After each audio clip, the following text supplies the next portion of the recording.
Hey, what's up everybody? Welcome back to the channel. In this video I'm going to talk about my mountain bike that I converted to a road bike just over 1 year ago. I'm going to talk about what I've done with this bike over the past year, how it worked, and answer some questions and comments I've gotten in the comment section. And then finally I'm going to talk about the future of the bike, what I'm going to do with it going forward. Quite a number of times, so you can probably add in a couple hundred extra kilometers on there, so you know, easily 1,500 kilometers. One of the most fun things I did is I took it to Mallorca, which is a Spanish island. I have a video on that. I can link it in the description. And there I rode with a bunch of other people, including a couple YouTubers, so that was a lot of fun. Probably the highlight of riding that bike this first year. Another thing I did is I rode up Weissenstein, which is a nearby mountain here, and it's a pretty darn hard mountain to ride up with probably upwards of 20 degree climb, so really steep, tough ride. That was pretty fun. Again, I have a video on that I'll put in the description. I did a KOM attempt on a flat course that my friend set up, and I got a video on that I'll put in the description. I was able to ride stage 6 of the 2019 Tour de France. Not the whole stage, but the last climb. Again, video in the description. I got to ride up Alpe d'Huez, I guess probably the most famous climb in all of cycling. Again, that's in the description. And I did Girton Classic Road Race, which is a local race that's in November with this bike. So in 1 year, I've actually done a lot with this bike, and that's not even counting all the normal rides and group rides and everything else. These are just video, the rides that I have videos of. Needless to say, I did quite a bit with that bike in this year, and I wasn't even really trying that hard to make a big deal of doing a lot with this bike. It's just the only working condition road bike I have, and really got into road biking this year, I guess. Okay, so next I wanted to talk about how it actually worked as a road bike, being that it is a mountain bike actually, or was a mountain bike. So how did it work? Overall, I think it worked great. I never had any problems with it. Surprisingly, my little extension to the brake caliper, what's it called? I think it's called like a drop or something. I didn't make that up myself. Like people make these things, so that actually worked surprisingly well. I didn't have any issues with it at all. I don't even think I took it off one time since I installed that or tightened it up or anything. The little cuff I made, the spacer I made for the front, also worked perfectly. Almost to my surprise. I kind of would jiggle it a little bit here and there, but there's really nothing to do, and it was totally fine. Overall, the bike's been great. Brakes good, handles good. I really can't complain too much about the bike in general. There is one problem, though, I have to admit. One problem.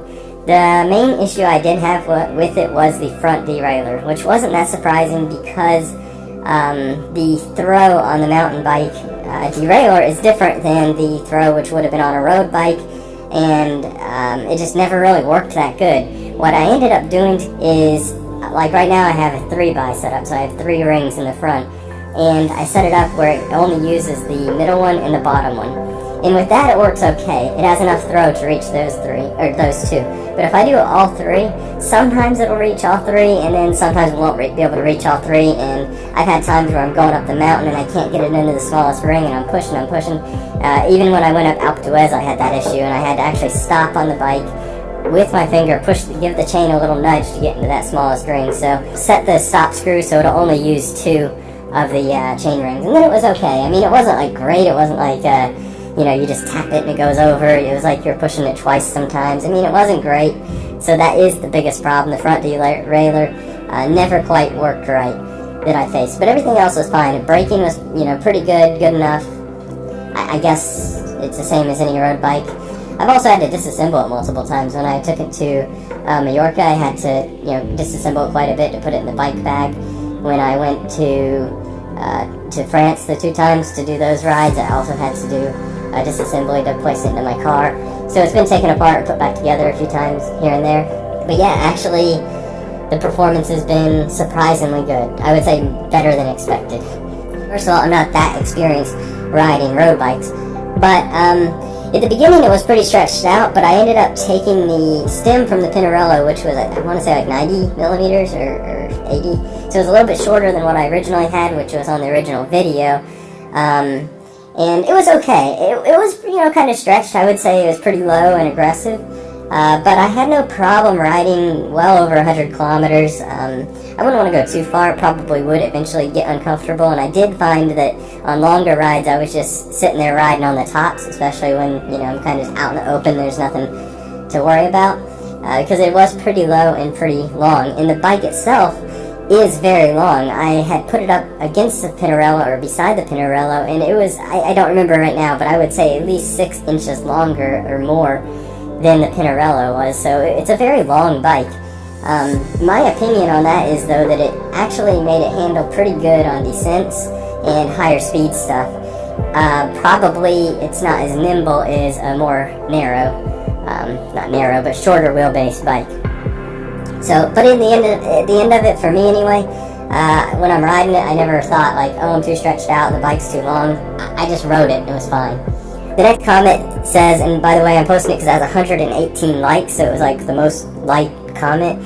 It says, submit this to GCN, you have a winner. Well, thank you for that, and everybody who gave a thumbs up on it. I did actually send it to them, saying, hey, if you want to share this in your hacks and bodges or whatever, segment you want, but I never heard anything back, so I guess they weren't interested in it.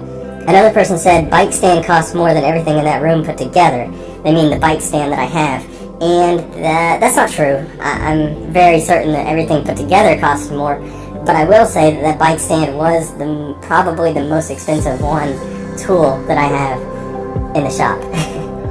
This person says, as a fabricator, I applaud your resources and creativity in solving problems. As a bike builder, this made me cringe.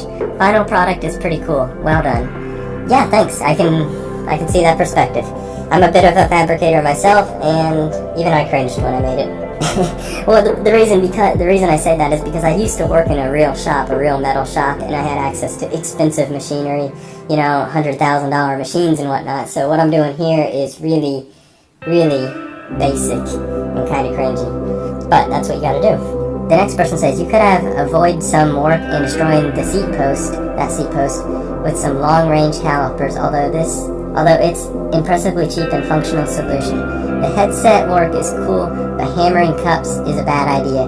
You can easily make yourself a press with a threaded rod, some washers and nuts, and a piece of wood or nylon. All in all, well done. I don't disagree with any of that, yeah.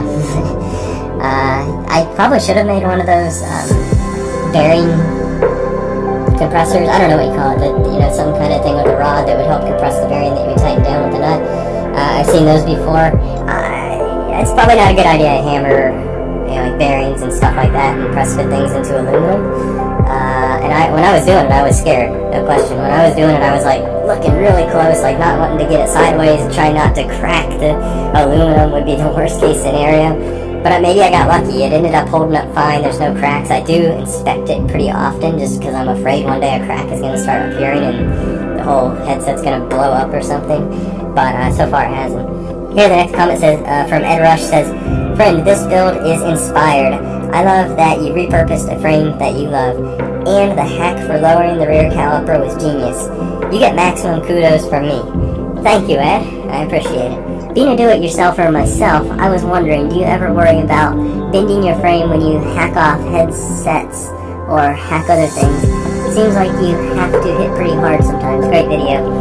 Yeah, I am. I do think about that. And this one, I wasn't really afraid cutting the fork, shorter at the top at the stem. That didn't worry me because it gave it plenty of room to clamp, so I think it's totally fine.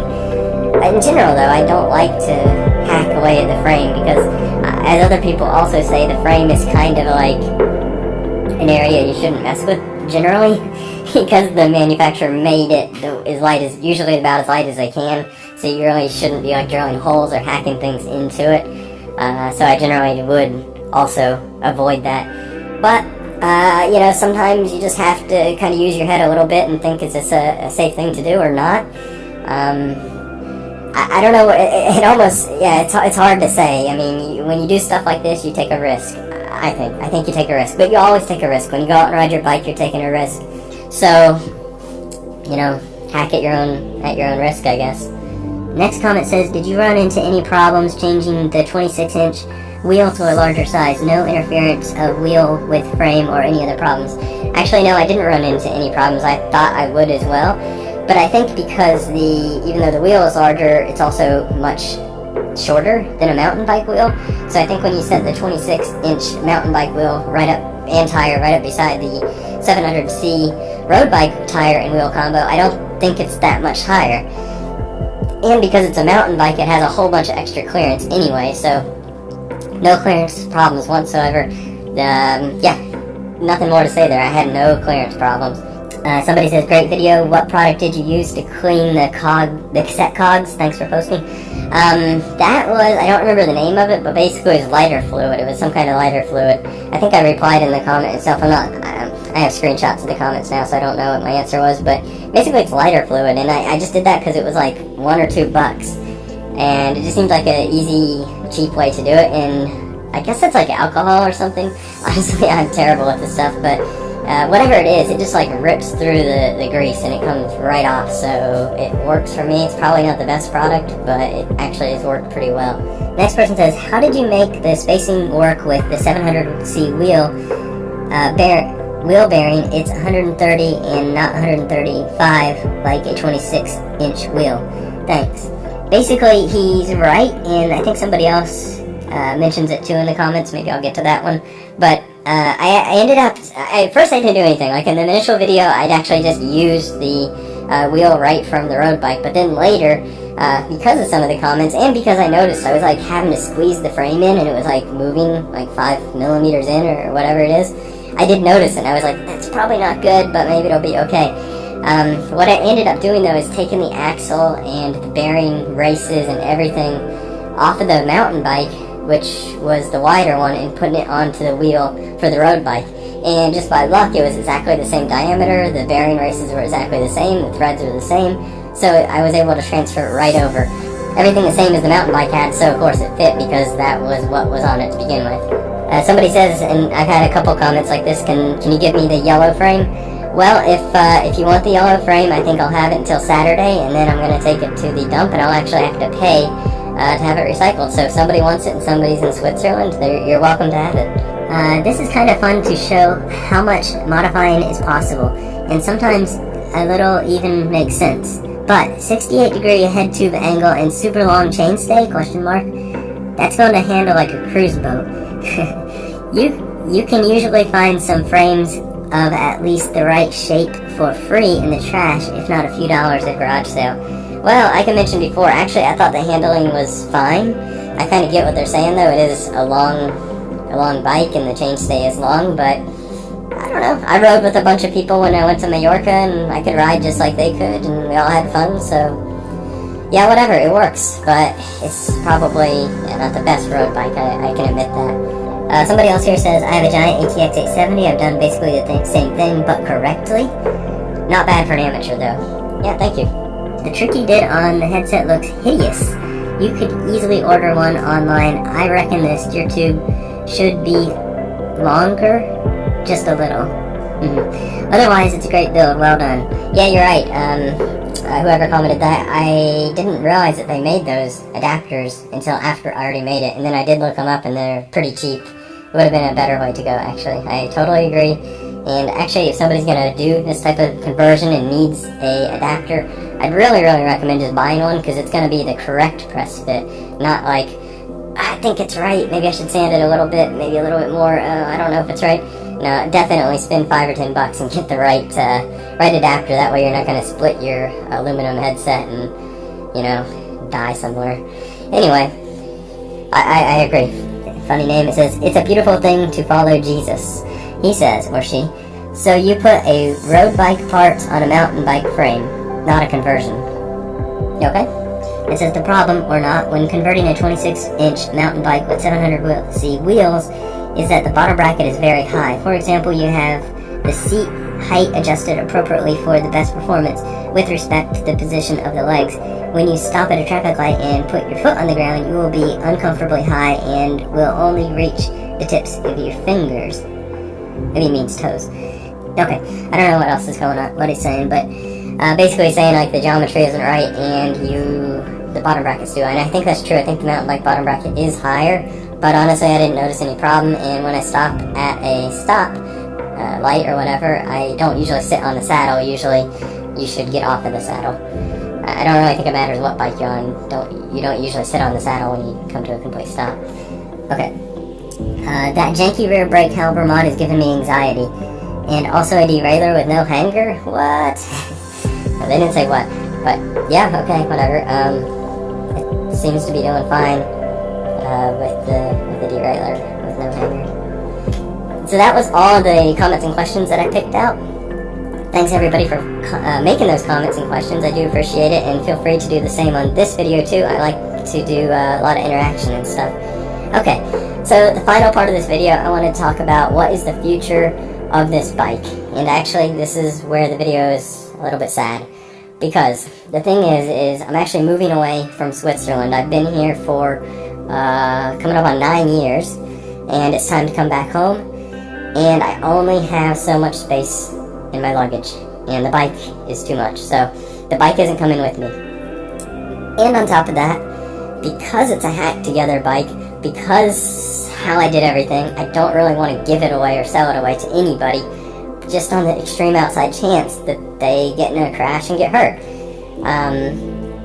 You know, I'm a pretty light person, and I feel like I'm pretty cautious bombing down these mountains, and some of them are very steep.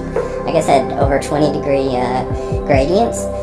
Some of them have like potholes and patches in the roads, and I don't know, what if something broke? What if that brake adapter broke, or what if something in the head tube broke, or anything else on the bike broke?